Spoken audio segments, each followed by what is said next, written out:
सूरज ढलने के बाद जब चिद्दियों का झुंड अपने घोंसले की ओर लौट रहा था, उसी समय शर्मा परिवार अपने आंगन में बैठा चाय की चुस्कियां ले रहा था। शर्मा परिवार एक साधारण और संस्कारी परिवार था। परिवार में पिता रमेश शर्मा, माँ सुनीता, बेटा अंश और बेटी पूजा थे। शाम की यह चाय उनके परिवार की दिनचर्या का हिस्सा थी, जहाँ सभी एक साथ बैठते, दिन भर की बातें करते और एक दूसरे की समस्याओं का हल ढूंढते। आज की चाय की चर्चा अंश के स्कूल में हुई एक घटना पर केंद्रित थी। अंश ने कहा, पापा, आज स्कूल में मेरी और राज की लड़ाई हो गई। उसने मेरे बारे में कुछ गलत बातें कही और मैंने उससे बात करना बंद कर दिया। रमेश जी ने मुस्कुराते हुए पूछा, अंश, राज तो तुम्हारा सबसे अच्छा दोस्त है, उसने ऐसा क्या कहा जो तुम्हें इतना बुरा लगा? अंश थोड़ा झिझकते हुए बोला, पापा, उसने कहा कि मैं क्रिकेट में अच्छा नहीं हूँ और मेरी वजह से हमारी टीम हार गई। सुनीता ने बीच में कहा, लेकिन बेटा, क्या उसने यह मजाक में कहा था या वो सच में तुम्हें नीचा दिखाना चाहता था? अंश ने जवाब दिया, मुझे नहीं पता माँ, लेकिन मुझे बहुत बुरा लगा। ये सुनकर रमेश जी ने अंश और पूजा को पास बुलाया और कहा, बच्चों, दोस्ती एक ऐसा रिश्ता है जो हमें खुद चुनना होता है। सच्चा दोस्त वही होता है जो हमारे साथ हर परिस्थिति में खड़ा रहे और हमें बेहतर बनाने की कोशिश करे। लेकिन सच्ची दोस्ती में गलतफहमियां भी हो सकती हैं। ऐसे में जरूरी है कि हम अपने दोस्तों से बात करें और समझें कि उनकी बातों का क्या मतलब था। पूजा ने उत्सुकता से पूछा, पापा, क्या आपके भी बचपन में ऐसा कोई सच्चा दोस्त था? रमेश जी ने मुस्कुराते हुए कहा, हाँ बेटा, मेरा सबसे अच्छा दोस्त था अरुण। हमारी दोस्ती ऐसी थी कि पूरा गांव हमें साथ में ही पहचानता था, लेकिन एक बार हमारी भी लड़ाई हो गई थी। सुनीता ने चाय का कप रखते हुए कहा, ये तो दिलचस्प है। रमेश, बच्चों को अपनी कहानी सुनाओ, शायद इससे अंश को कुछ सीखने को मिले।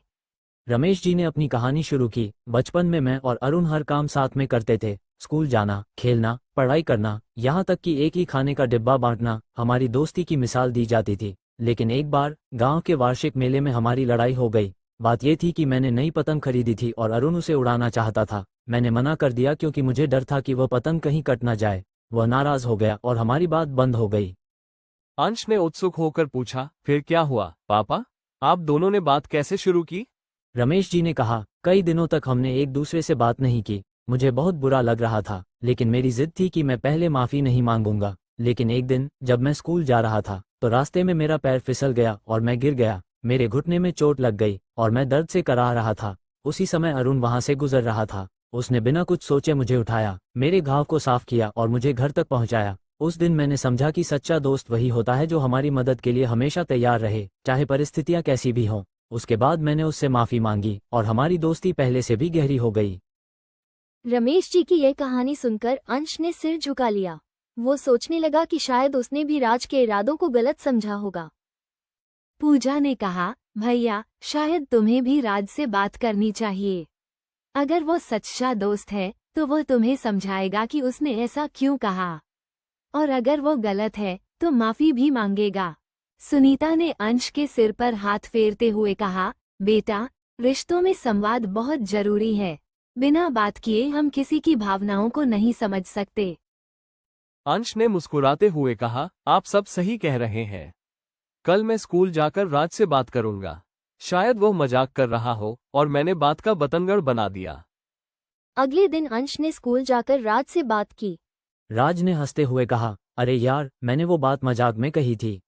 मुझे नहीं पता था कि तुम्हें बुरा लगेगा। अगर तुम्हें दुख हुआ तो मुझे माफ कर दो। अंश को ये सुनकर राहत मिली और उसने राज से माफी भी मांगी कि उसने बात को समझे बिना ही उस पर नाराजगी जाहिर की। दोनों ने फिर से अपनी दोस्ती को पहले जैसा मजबूत बना लिया। शाम को अंश ने घर आकर ये सब अपने माता पिता को बताया।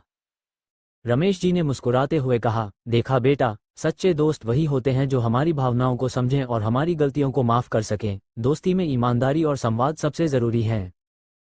ये कहानी अंश और पूजा के लिए एक बड़ी सीख बन गई। उन्होंने समझा कि सच्चा मित्र वही होता है जो कठिन समय में साथ खड़ा हो और हर छोटी मोटी गलतफहमी को बातचीत से दूर किया जा सकता है। परिवार की यह बातचीत उनके जीवन में रिश्तों की अहमियत को और गहरा कर गई। अगर आप सारे लोग इसी तरह का वीडियो देखना चाहते हैं तो मेरा चैनल को सब्सक्राइब और शेयर करना ना भूलें।